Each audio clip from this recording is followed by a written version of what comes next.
السلام عليكم ورحمة الله وبركاته. ازيكم حبايبي؟ عاملين ايه؟ اهلا بكم في قناتي نكهة البيت طعم وريحة. النهاردة هعمل معاكم ايه؟ فرخة محشية ان شاء الله. اهي هجهز الحشوة بتاعتها الاول، هجهزها معاكم. النهاردة مش هحشيها فريك، انا ناوي احشيها رز. اهي الفرخة، بس ناوي احشيها رز.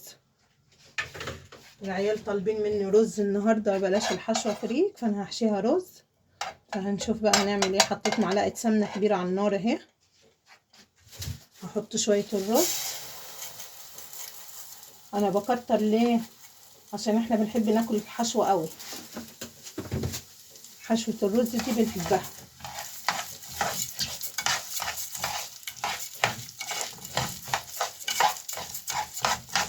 هتفضلي تقلبي كده لحد ما يتشوح الرز ويسخن معاكي. نحط معلقة ملح، شوية ملح كده اهو، ونحط فلفل اسود طبعا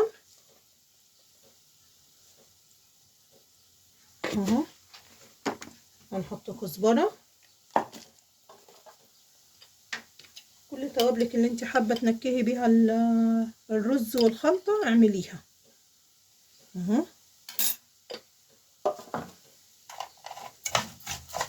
قلبي قلبي لحد ما الرز يتشوح معاكي.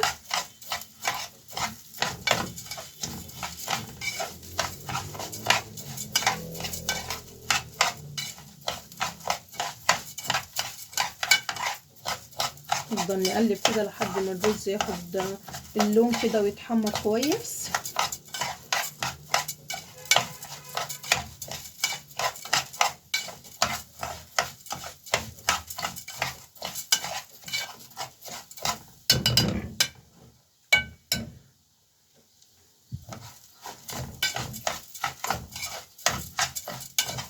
لسه شوية كمان.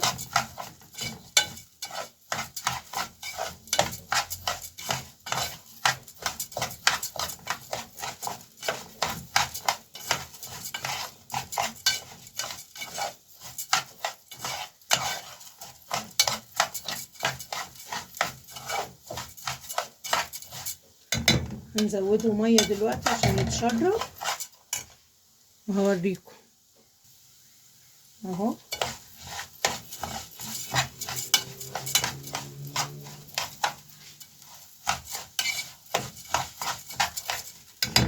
نزوده بقى ميه سخنه عشان يستوي اسرع. هي الفرخه صغيره، فانا حابه اسوي الرز شويه، مش هخليه ني يعني، محشيهاش وهي ني الرز، اسويه شويه. احط شويه ملح اهو، هزود شويه ملح عشان الميه، وهغطي عليه وهسيبه لحد ما يستوي كده معانا، وهحشي معاكم الفرخه. هنشوف بقى الرز استوى اهو كده، دخل في السوا خلاص. عايز حبة كمان، شايفين الشكل اهو. شوية صغيرين كده، 5 دقايق وهطفي عليها.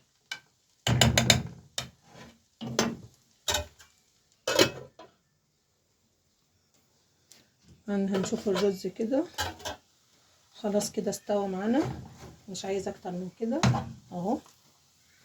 هسيبه بقى يبرد شوية عشان اعرف احشي بيه، وهحط حلة المية على النار عشان ايه نسلق فيها الفراخ اهو. حطيت الحلة على النار عشان تغلي، وهنا الرز بسيبه حتى لحد ما يبرد يعني عشان اعرف احشي بيه. يبرد شوية وهنحشي بيه الفراخ. بصوا حبايبي، انا حطيت شوية في طبق عشان يبردوا اسرع اهو، على قد الحشوة اللي احنا عايزينها ان شاء الله. وادي الفرخة بتاعتنا. هنبدأ بقى نحشي. الاول هجيب شوية ملح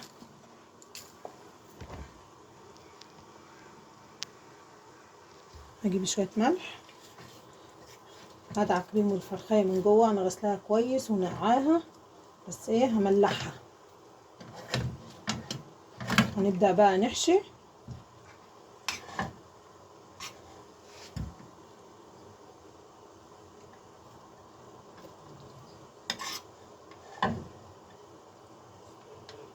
انا مرضتش احط كل الرز عشان ايه ما يتزفرش يعني، فاخدت شويه في طبق عشان نحشي بيه. نحشيها بقى كلها.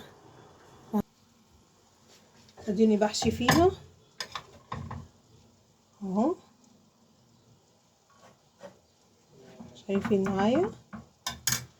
انا بحب طبعا اقفلها بالقنصه بتاعتها عشان ما تسربش الرز بتاعنا والحشو. نقفل بقى رجليها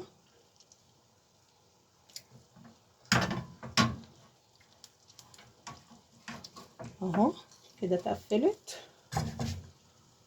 بس ودي حله الميه كنا حاطينها على النار عشان تغلي. هنحط بقى فيها الفرخه اهو. عندك طبعا بصلايه وطماطمايه ده اهو، تحطيهم عليها عشان تعمل الشوربه تبقى طعمها جميل. هنحط طبعا ايه الملح، هي الفراخ عادي لو حطينا لها الملح من الاول. نملح الشوربه كده، وهنشوف بقى هنعمل ايه تاني مع بعض. هحط لها الفلفل الاسود قبل ما اقفل عليها اهو، عشان هنعمل عليها شويه لسان عصفور عشان الشوربه بتاعتنا تطلع تحفه. نعمل عليها شويه لسان عصفور ونشوف هنعمل ايه مع بعض. بصوا يا حبايبي، انا حطيت صينيه على النار هعمل فيها ايه بطاطس، وهنا حطيت حله الشوربه اهي بالفراخ بتغلي اهي. هسيبهم كده وهبدا اعمل معاكم البطاطس اهو. نحط معلقه سمنه كده كده،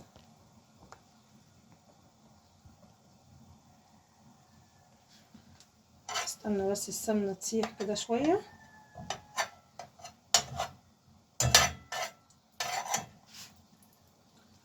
ومعانا بصلايه مبشوره او متقطعه، انا مقطعاها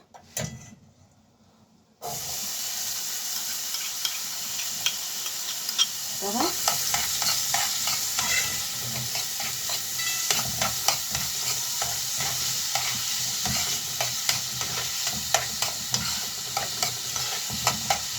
انا اقلب فيها لحد ما تدبل بس شويه.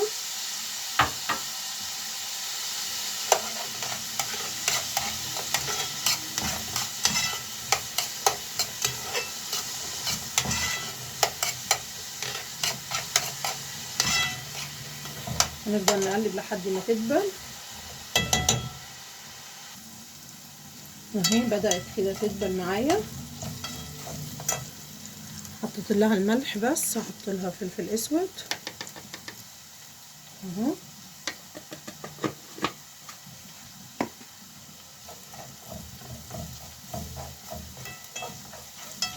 هحط عليها، انا عندي عصرت 3 او 4 طماطم كده اهو في الخلاط، كنت عصراهم. الطماطم في الخلاط تاخد تسبيكه كده يا دوب. بعد كده هنزل عليها بالبطاطس، هسيبها 5 دقايق بس تغلي مع بعض كده تتسبك، واحط عليها البطاطس اهي. بدأت تغلي مع بعض اهي، شايفين البصلة والطماطم بدأوا يغلوا مع بعض. هعمل ايه، مقطعة بطاطساية كده كبيرة شرايح او مدور زي ما انتوا شايفين كده اهي.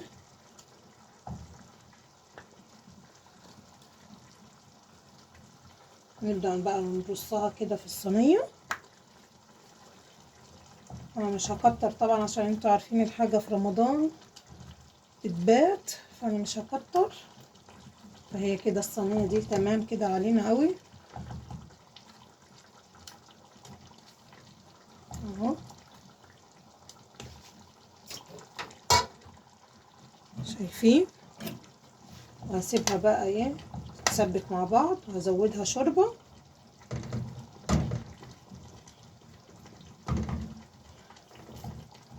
شوية كده، وهزودها شوربة عقبال بس ما تتسبك مع بعض، وهوريكم اهي. بصوا كده اتسبكت كويس مع بعض. هزود لها بقى الشوربة اهي، الشوربة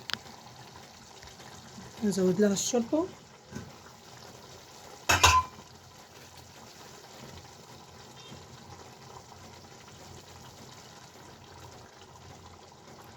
اهو.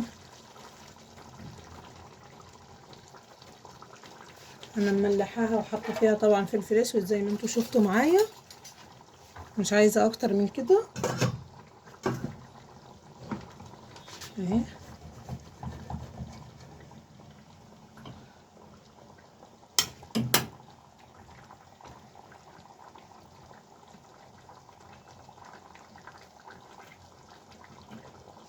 هغطي عليها واسيبها بقى تستوي براحتها اهو. هنشوف بقى البطاطس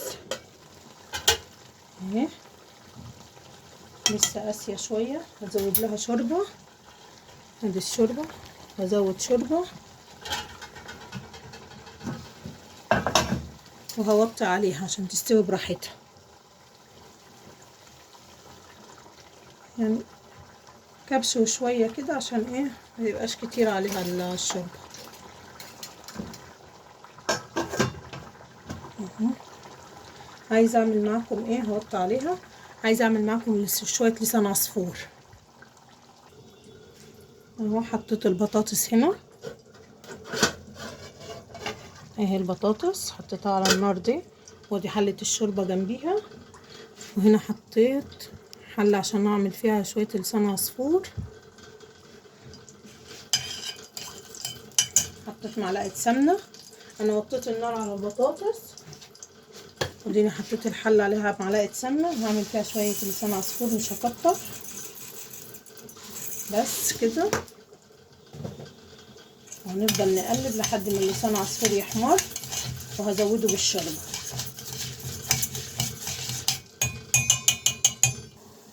اهو. شايفين يحمر اهو لسان عصفور. هديله تقليبه كمان، بعد كده هبدا ايه هزوده شوربه كده تمام. هزود بقى الشوربه اهي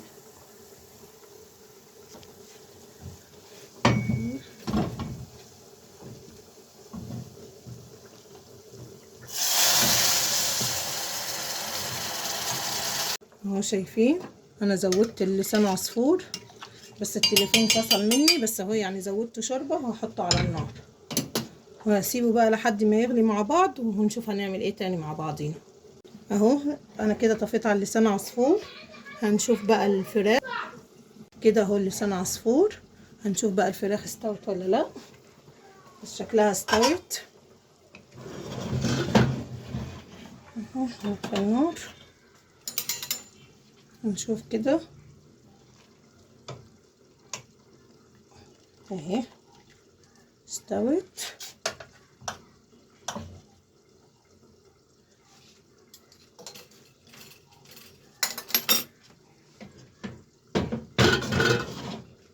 ادينا خرجنا الفراخ واستوت، واحط عليها رشة ملح اهي، وهحط عليها برضو فلفل اسود كده، حبة بساط، وهنحمرها سوا مع بعض، وهنشوف هنكمل نعمل ايه. بصوا يا حبايبي، انا هنا حطيت طاسة على النار عشان اقلي فيها احمر فيها الفرخة، وهنا طبعا حطيت الرز اللي هو باقي الحشوة، هولع عليه وهديله ايه، وهزوده شوربة عشان ايه يستوي بس كده هنقلب بس فيه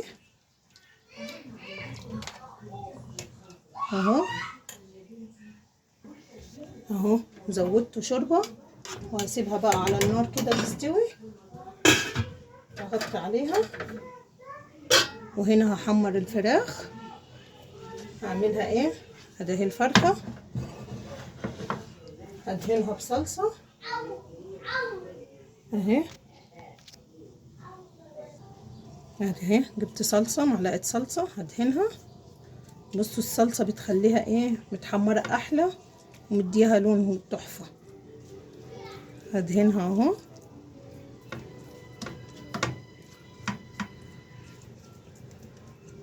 اهو شايفين في الكاميرا، ايوه. وبعد كده هحطها على النار اهو.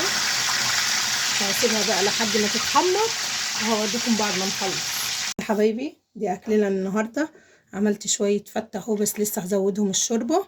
ده اسمه عندنا ايه، فصوص من العيش الشمسي، هنزودهم اهي.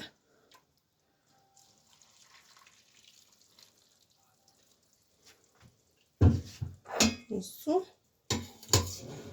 ومعايا كمان البصلايه اهي اللي كنت حطاها في الفراخ تتسلق.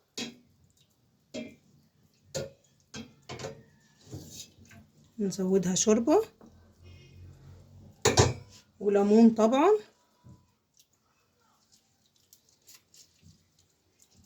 اهو. وهنحط ليمون كمان على اللسان عصفور، وادي اللسان عصفور التاني. وبألف هنا وشفا على قلبكم. ادي صينية البطاطس، وادي الفراخ بالرز، ده رز الحشوة اللي زاد منها، وادي شوية الفتة، وادي لسان عصفور. وألف هنا وشفا على قلبكم. ما تنسونيش بقى في اللايك والاشتراك عشان قناتي تكبر بيكم.